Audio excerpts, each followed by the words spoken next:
Hi friends. Welcome to my channel. In this video I will demonstrate step by step how to create a VPC in AWS. But before we get started, I kindly request you to subscribe to our video channel and give our video a thumbs up. You can find the subscription details right below our video.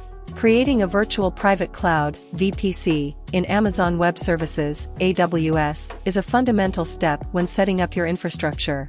A VPC allows you to launch Amazon Web Services, AWS, resources into a virtual network that you've defined.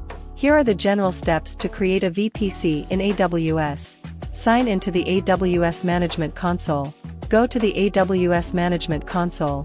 Sign in with your AWS account credentials. Navigate to VPC Dashboard. In the AWS Management Console, go to the Services menu and select VPC under the Networking and Content Delivery section. Create a VPC. In the VPC dashboard, click on the Create VPC button. Configure VPC. Provide a name for your VPC. Specify the IPv4 CIDR block for your VPC.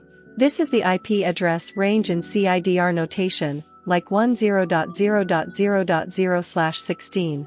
You can leave the IPv6 CIDR block field blank unless you specifically need IPv6. Click on the Create VPC button. Review the summary. Review the details of your VPC configuration on the summary page. Create subnets. After creating the VPC, you typically create subnets within it. Subnets are segments of the VPC's IP address range. Create Internet Gateway, optional. If you want your instances in the VPC to communicate with the Internet, you might want to create an Internet gateway and attach it to your VPC. Configure route tables.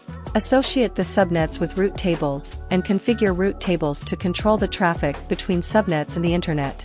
Once you've completed these steps, your VPC should be set up, and you can start launching instances and other resources within it. Thanks for watching.